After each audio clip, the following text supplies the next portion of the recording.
Thank you. Good afternoon, Chairman Nunes, Ranking Member Rangel, and members of the committee. My name is Sarah Ladislaw. I'm the Director of the Energy Program at the Center for Strategic and International Studies. Thank you for the opportunity to testify today on the trade implications of U.S. energy policy and the exports of liquefied natural gas. It's an honor to appear before the subcommittee and address this timely topic. I will focus my remarks this afternoon on the geopolitical impacts of the surge in U.S. natural gas production and the prospect for U.S. LNG exports to enhance global energy security. The extraordinary pace and scale of U.S. natural gas production has managed to surprise even the most seasoned energy observers. As recently as the early 2000s, U.S. natural gas production was declining and the country was projected to grow its reliance on imports. Today, U.S. dry gas production is the highest it's ever been, and the United States is projected to be a net exporter of natural gas by the end of the decade, largely thanks to the production of shale gas. This surge in U.S. natural gas production and the resulting future LNG exports are likely to have profound impacts on the United States and for global markets. These impacts can be summarized in four broad categories: an energy policy reconsideration, competitiveness issues, perceptions of leverage, and resource optimism. First, the ultimate impact of the unconventional gas on global markets and geopolitics depends not just on the U.S., but also on other policy decisions other countries make. To date, the production of shale gas has been limited mostly to the United States and to a lesser degree Canada, but other countries have significant conventional and shale gas potential. Other countries are starting to explore their own shale gas resource base and evaluate investment, policy, and other logistical options for commercial production, and consider what potential they have for what the potential for better supplied markets means for their energy strategy. How other countries respond will have a significant impact on the extent and scope of the geopolitics of energy trade. Second, on the domestic front, energy has been a bright spot in an otherwise uneven economic recovery. Cheap and abundant natural gas has boosted the U.S. economy, making export-oriented industries with high energy costs more competitive on the global market. Unconventional natural gas has also created jobs and contributed to changes underway in the electric power markets and other industries, as well as helped the United States reduce greenhouse gas emissions, along with lower demand and energy efficiency improvements. North America is currently among the most attractive and competitive places in the world to locate and invest in energy-intensive endeavors.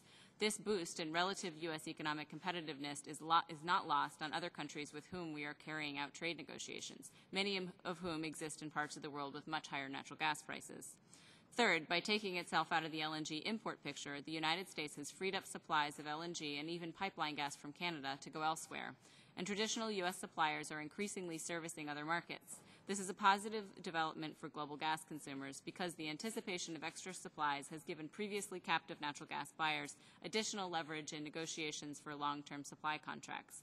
This has been particularly true in Europe, but also evidenced in Asia. Fourth, much has been said about the United States' new energy posture and this shift in mindset from one of energy scarcity to one of energy abundance. While the new U.S. production is indeed remarkable, it does not necessarily translate into an era of global energy abundance. Perhaps a more appropriate term for the shifting global mindset is resource optimism, the idea that more resources can be found when and if the right technology, price, and market conditions occur. Resource optimism has a number of important implications. From a climate change standpoint, the question now becomes about how to reduce emissions in the face of a more promising future for oil and gas.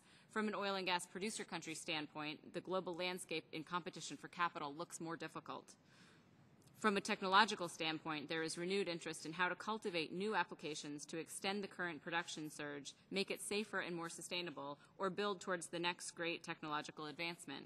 Finally, while the outlook for oil and natural gas production is much more optimistic, it still takes a great deal of time, large-scale investment, including infrastructure, coordination, and policy certainty to deliver resources to market. And as the United States learned with the propane shortages of this past winter, even abundant supplies don't guarantee the absence of supply disruptions and price hikes.